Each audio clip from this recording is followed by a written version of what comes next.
하나님 우리 아버지와 주 예수 그리스도께서 내려주시는 은혜와 평화가 여러분에게 있기를 빕니다. 본질이라는 단어가 있습니다. 이 단어의 사전적인 의미는 본디부터 가지고 있는 사물 자체의 성질이나 모습이라는 뜻입니다. 쉽게 말하면은 세상에 존재하는 모든 것들에게는 각자 가지고 있는 고유한 원래의 그 특징, 성질들이 있다라는 것이죠. 제가 여름, 겨울마다 청소년들과 함께 복음 수련회라는 것을 몇 해 동안 섬겼던 적이 있습니다. 지금은 뭐 코로나 때문에 그것도 이제 모이는 것도 쉽지 않았는데 그 청소년들에게 강의를 할 때 꼭 들어가는 게 있는데 이 본질에 대해서 이야기를 합니다. 이것을 좀 더 우리가 기독교적인 용어로 바꾼다면 이 본질이라는 것은 아마도 하나님이 각자 우리들에게 부여해 주신 각 사물들에게 부여해 주신 캐릭터, 즉 형상을 의미할 수 있겠다라는 생각을 합니다.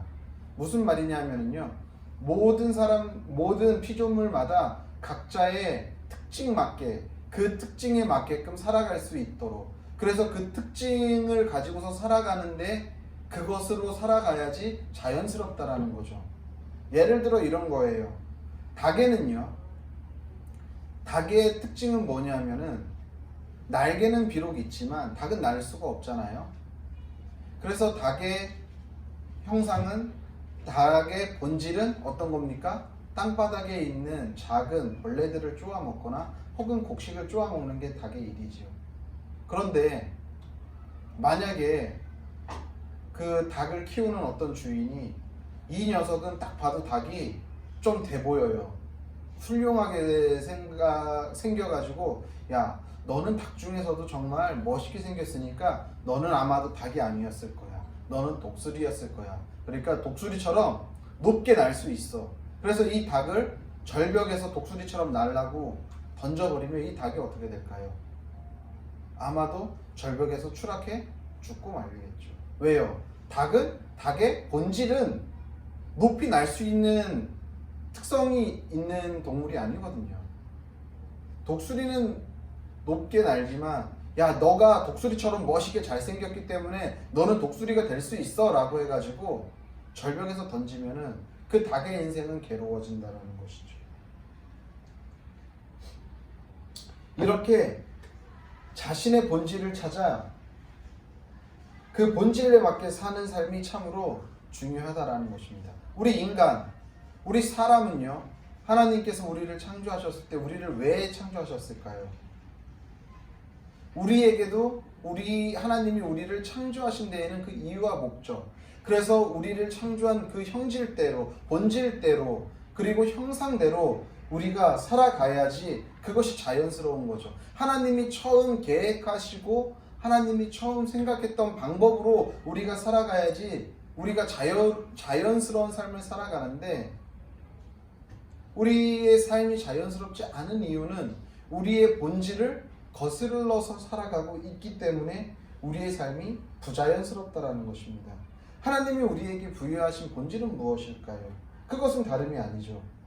우리가 비록 세상에 속해서 살아가고 있지만 세상의 방법과 세상의 가치관과 세상의 사고를 가지고 살아가는 것이 아니라, 비록 세상을 우리가 발로 디디면서 살아가고 있지만 그 안에서 우리가 하나님과 깊은 교제를 나누고 이웃을 사랑하고 우리가 더불어 함께 아름다운 삶을 살아가도록 하나님께서는 우리를 창조하시고 우리에게 본질을 부여해 주셨다라는 겁니다.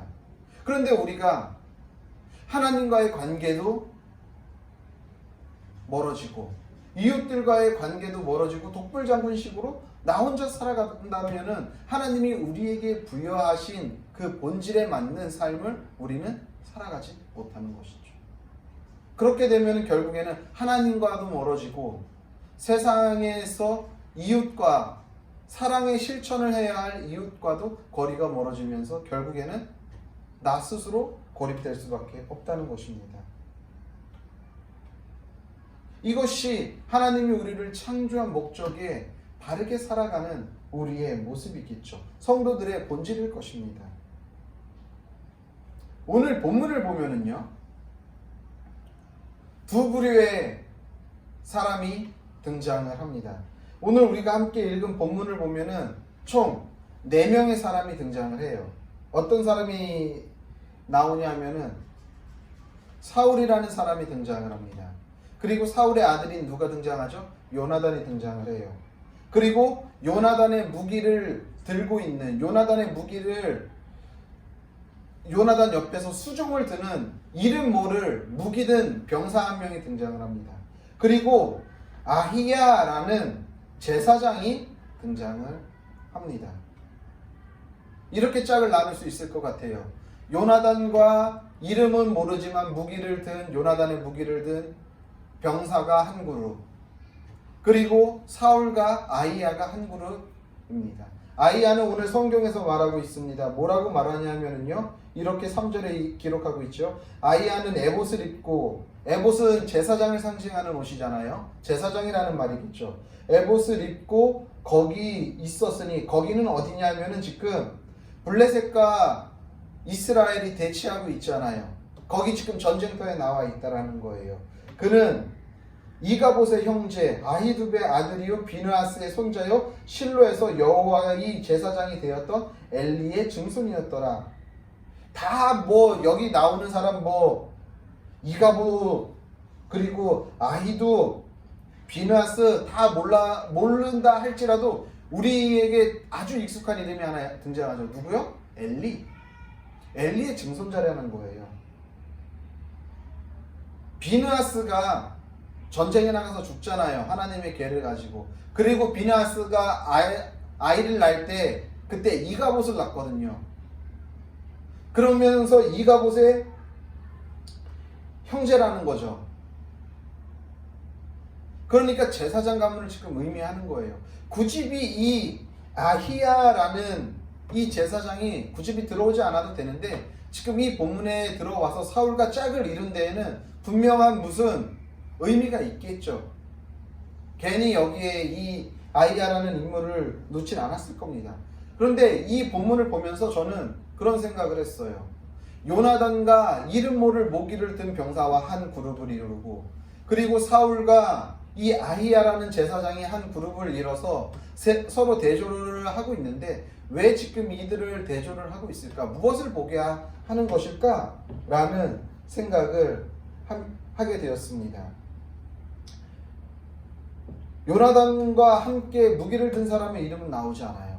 그런데 분명한 사실은요, 뭐냐면은요, 이 요나단과 무기를 든 사람은 블레셋 진영을 향해서 올라갑니다. 5절의 말씀을 보니까 이렇게 4절 5절을 보니까 이렇게 이야기하죠. 요나단이 블레셋 사람들에게 건너가려 하는 어기 사이에 이쪽에는 험한 바위가 있고 저쪽에도 험한 바위가 있는데 하나의 이름은 보세스요 하나의 이름은 스네라. 한 바위는 북쪽에 믹마스 앞에 일어섰고 하나는 남쪽에 게바 앞에 일어섰더라. 지금 바위산 혹은 계곡 정도 되겠죠? 거기를 지금 올라서 블레셋과 전쟁을 하려고 무기 든 사람과 지금 요나단은 가고 있는 거예요. 그런데 사울은 무엇을 하고 있냐면은요, 가만히 지금 대치하고는 있지만 자기네 아군이 있는 이스라엘 군대가 주둔하고 있는 그곳에 아히야와 함께 있는 상황이죠. 이 사건을 우리가 좀 더 정확히 보면은 그런 거예요. 믹마스까지 지금 블레셋 군대가 내려왔습니다. 그리고 얼마나 시간이 지났는지는 알 수는 없어요. 그런데 이제는 14장 1절에 처음 시작할 때 단어가 하루는 이라는 단어로 시작을 하잖아요. 이것은 그리고 그날에 어떠한 사건이 발생됐다라는 의미를 가지고 있는 거거든요. 정확히 몇 날 며칠이 흘렀는지는 알 수 없지만 어쨌거나 블레셋이 믹마스 이스라엘 군대 코앞에까지 접근해 있었던 대치하는 며칠이 지난 후에 어느 하느 날 어느 날 이 일이 일어났다라는 거예요. 어떤 일이 일어났습니까? 요나단이 무기 든 자와 함께 블레셋 적진을 향해 올라간 일이 일어났다라는 거예요. 그러면서 요나단과 무기 든 사람은 다음에 보겠지만 적진을 향해 올라가는데 사울과 아히야는 가만히 있다라는 것을 지금 말하고 있다라는 것이죠. 자, 아히야는요, 에봇을 입고 있으니까 제사장이에요. 제사장은 무엇을 해야죠? 하나님의 궤를 지키고 있어야 되는 거예요. 하나님의 법궤가 엘리 있을 때는 실로에 있었죠. 그래서 엘리도 실로에서 하나님의 법궤를 지키고 있었잖아요. 이와 같이 아히야도 에봇을 입고 있는 제사장이기 때문에 법궤가 있는 곳에서 법궤를 지키고 있어야 하는데 전쟁터에 나왔어요. 왜 그랬을까요? 저는 이런 생각을 해봤습니다. 왜 그랬을까? 우리는 73장에서 알고 있듯이 사울이 전쟁을 해야 하는데 지금 사무엘이 정한 길에 오지 않았죠. 사울은 그렇게 느끼고 있죠. 그런데 정한 기일이 끝날 때쯤에서 사무엘이 왔잖아요. 그래서 사울에게 핀잔을 줬잖아요. 지금 당신이 왜 무슨 짓을 했습니까? 당신이 하나님 앞에 예배드린 것은 망령되이 행했습니다. 그렇기 때문에 당신의 나라는 날아갔습니다. 라고 이야기를 했단 말이에요. 그러니까 사울 입장에서는요, 사무엘과의 관계가 좋을까요? 좋지 않을까요? 여러분 생각해 보세요. 목사님과 성도와 서로 이렇게 목사와 이야기하다 좀 언짢은 일이 있어요. 그러면 그 목사와의 관계가 편할까요? 불편할까요? 불편하잖아요. 그래서 때로는 그 불편함이 너무나도 심하니까 다른 교회를 또 선택해서 가는 경우도 있고 그렇잖아요. 딱 지금 사울이 그런 거예요. 사무엘과의 관계가 불편해요. 그런데 전쟁에 나가려면 어떻게 해야 돼요? 하나님 앞에 은혜를 구해야 해요. 예배는 드려야 돼요. 그런데 내가 예배 드리는 건 잘못됐다라고 하니까 어떻게 해야 합니까? 다 예배를 드려야 할 제사장을 찾아야 될 것 아니에요. 그게 누구라고요? 아히야였던 거예요. 그러니까 내 마음에 맞는, 내 말을 잘 따라주는 그러한 제사장을 찾아가지고 법궤를 지켜야 함에도 불구하고 전쟁터로 불러들인 거예요. 왜? 전쟁을 해야 하겠고 하나님 앞에 은혜는 구해야 하니까. 즉 사울은요, 아히야를 전쟁터로 불러들인 건 뭐냐면요, 결국에는 종교적인 구색을 맞추기 위한 거예요. 정말 이 예배를 통해서 하나님이 이 예배를 받으시고 이 전쟁의 승패는 하나님 앞에 달렸다라는 고백이 있는 것이 아니라 그냥 구색은 맞춰야 하니까. 하나님 앞에 예배를 드리지 않고 전쟁을 할 수 없으니까. 그런데 예배를 드리려면 사무엘은 나에게 껄끄러우니까 나에게 맞는 아히야를 데려다가 지금 예배를 드리려고 전쟁터로 대동한 것이죠. 이쯤 되면 우리가 한번 좀 생각해 봐야 할 게 있습니다. 앞에서도 제가 말씀드렸지만 과연 성도의 본질은 무엇일까요? 하나님을 경외하고 하나님을 사랑하고 이웃을 사랑하고 하나님의 뜻에 순종하며 하나님과 아름다운 교제의 삶을 살아가는 것이 성도들의 본질인데, 그런데 하나님이 있어야 할 그 자리에 하나님은 두지 않고 종교적인 구색을 맞추기 위해 아히야를 데리고 오는 이 사울의 모습이 혹시 오늘을 살아가고 있는 저와 여러분의 모습은 아닙니까? 하나님의 본질을 가지고, 하나님이 우리에게 주신 이 성질을 가지고, 하나님이 우리들에게 창조한 그 목적, 형상을 가지고 우리가 살아가야 함에도 불구하고 그것을 어느 순간 망각하고 잊고 착각하고 내 생각과 내 뜻대로 그냥 종교적인 구색만 맞추며 살아가고 있는 삶이 혹시 저와 여러분의 삶은 아닌지 이 시간 한번 점검해 보길 원합니다. 사울은요 무엇보다도 하나님 앞에서 하나님의 뜻을 구하며 이 전쟁이 하나님 앞에 속해 있습니다 라고 고백하면서 그 전쟁에 나가도 부족한데 인간적인 모습을 여전히 버리지 못하고 인간적인 모습으로 종교적인 구색을 맞추기 위해 아이야를 대동하고, 그래서 본인의 감정과 본인의 생각과 본인의 뜻대로 지금 이 전쟁에 임하고 있는 모습이 바로 사울의 모습이라는 것이죠. 그런데 이와 반대로 요나단은 어떻습니까? 우리가 다음 시간에 볼 텐데 요나단은요 하나님의 뜻을 구해요. 하나님, 내가 저 블레셋 군대로 올라가는 것이 정말 하나님의 뜻입니까? 아닙니까? 묻는 거예요. 하나님의 말씀을 기다리고 하나님의 음성을 기다려요. 그게 하나님의 뜻이라고 하니까 그곳으로 올라가요. 제가 앞에서도 읽어드렸지만 4절 5절을 보면은 그냥 평범한 평지를 가는 게 아니에요.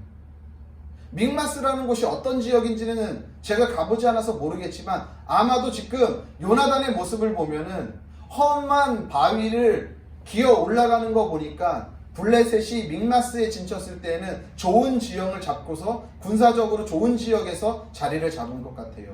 왜냐하면은 군사적으로 전쟁을 할 때에 우위를 점하려면 어떻게 해야 합니까? 좋은 지역을 차지해야 하잖아요. 그렇기 때문에 아마도 블레셋이 그런 것 같아요. 상식적으로 생각해 보세요. 호련단신으로 물론 무기 드는 사람이 있지만 그 암벽을 바위 산을 기어 올라가요. 그 올라가서 거기서 싸움을 한다라는 게 상식적으로 이해가 갑니까? 오히려 블레셋을 그 바위 절벽으로 올라오게끔 해야죠. 올라오는 것을 찍어 눌러야지 전쟁에서 승리할 가능성이 있는데 기어 올라가면서 힘은 다 빼. 그리고 그 많은 사람들 앞에서 본인과 무기 든 자가 나타나가지고 블레셋과 전쟁을 한다고 한다면 이길 승산이 얼마나 있겠어요, 상식적으로. 그럼에도 요나단은 하나님 앞에 뜻을 구하고 하나님이 올라가라고 명하셨기 때문에 그 말도 안 되는 그 바위 절벽을 기어 올라가는 거예요. 결국엔 그렇게 싸움하는 거죠. 적진까지 가는 길이 만만치 않지만 하나님의 말씀에 하나님의 뜻에 순종해서 가는 것이죠. 우리 삶도 신앙의 본질을 잊고 단지 구색만 맞추기 위해 사울과 같은 행위를 하고 있지 않는지 한번 점검해 보시길 바랍니다. 예수님도 복음서에서 뭐라고 말하냐면요, 바리새인과 서기관을 조심하라고 경고합니다. 왜 그렇습니까? 그들이 뭐 잘못했을까요? 그들의 행위, 그들이 뭐 지키는 율법, 겉으로 보이는 것은 그럴싸하다는 거예요. 하지만 속이 이미 썩어 문드러져 있다는 것이죠. 그러니까 바리새인과 서기관을 경계하라고 말씀하시는 거예요. 하나님이 우리에게 부여한 본질에 맞지 않고 여전히 세상의 가치관으로 살아가고 있다고 한다면 우리는 우리 삶의 모습을 다시 한번 되돌아보고 우리의 본질을 다시 찾아야 한다는 것입니다. 지금 나의 마음이, 우리의 삶의 모습과 행동이 혹시 그저 신앙인으로 성도로서의 삶에 구색을 맞추기 위한 삶인지, 아니면 정말 하나님을 사랑하고 하나님을 경외하고 하나님께서 우리에게 말씀하신 우리의 이웃을 사랑하며 그들을 섬기며 그들과 함께 살아가고 있는지 우리의 삶을 점검할 때인 것 같습니다.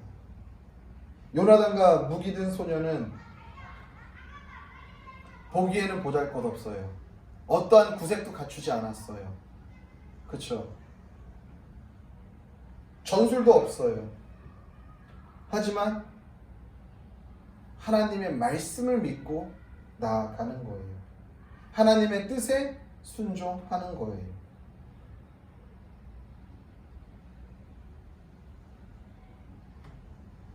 이 삶이 바로, 요나단이 그렇게 가는 삶이 바로 성도의 본질을 찾아 가는 삶인 것입니다. 때로는 험한 삶이죠. 때로는 어떠한 계획도 없을지도 몰라요. 때로는 많은 장애물들이 삶 가운데 있을지도 모르겠습니다. 잘 짜여진 계획도 없고 험한 산이고 많은 장애물이 있다 할지라도 하나님이 명하시고 그것이 하나님의 뜻이라고 한다면 우리는 그 삶을 살아가는 것이 하나님이 우리를 창조하시고 우리에게 허락하신 그 본질을 찾아 살아가는 삶이라는 것입니다. 그 삶이 우리에게 자연스럽다라는 것이죠. 겉으로 화려하게 치장하고 꾸미고 해서 잘 보이려 하는 것이 아니라 비록 투박하여도 비록 잘 꾸며지지 않다 할지라도 그 하나님의 뜻을 따라 순종하면서 그 뜻에 합한 삶을 살아가는 삶이 오늘도 주님이 우리를 부르신 이유와 목적에 합당한 삶이라는 사실을 기억하시길 바랍니다. 사울은요, 계속해서 하나님 앞에 서지 못합니다. 계속해서 신앙의 구색을 맞추려고 해요. 왕으로서의 후에 보겠지만 본인의 나라가 날아갔다라고 해도 뭐라고 이야기합니까? 내 왕의 체면 좀 세워달라고 이야기하거든요. 사울은 겉에 보이는 것에 어느 순간 겉에 보이는 것이 중요해졌어요. 우리의 삶도 마찬가지예요. 겉에 보이는 것에 너무 연연해하지 맙시다. 신앙의 본질을 잊고 신앙의 구색을 맞추다 보면은요, 결국에는 큰 낭패를 볼 수밖에 없다는 사실을 기억하시길 바랍니다.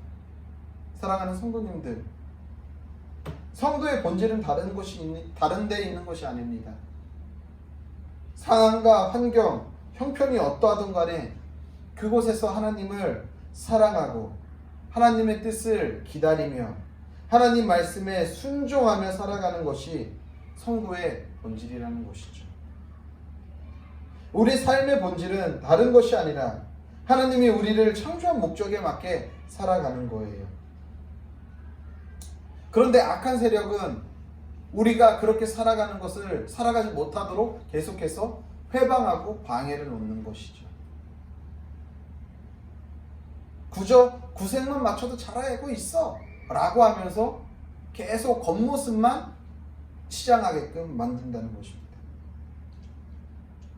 그런데 하나님께서는 구색을 맞추는 것보다 우리 본질, 우리 속 사람을 더 중요하게 생각하고 계시다는 것입니다.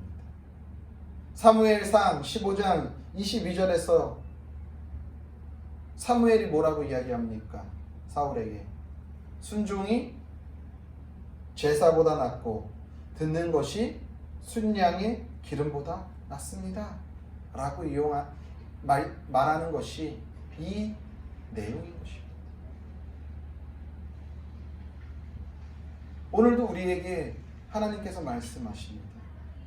코로나19의 상황 가운데, 이렇게 힘들고 어려운 상황 가운데 그럼에도 불구하고 성도의 본질을 쫓아 오늘도 이웃을 사랑하고 하나님을 사랑하고 하나님의 뜻에 따라 순종하면서 살아갈 수 있냐라고 물으실 때 우리가 주님, 그런 힘든 상황과 환경 가운데서도 내가 어떠한 구색을 맞추려 하는 것이 아니라 오늘도 주님의 말씀에 순종해서 오늘도 살아가겠습니다. 오늘도 내가 그 본질에 충성하겠습니다. 충실하겠습니다 라고 고백하며 나아가는 삶이 우리 모두에게 필요하다라는 사실을 기억하시길 바랍니다.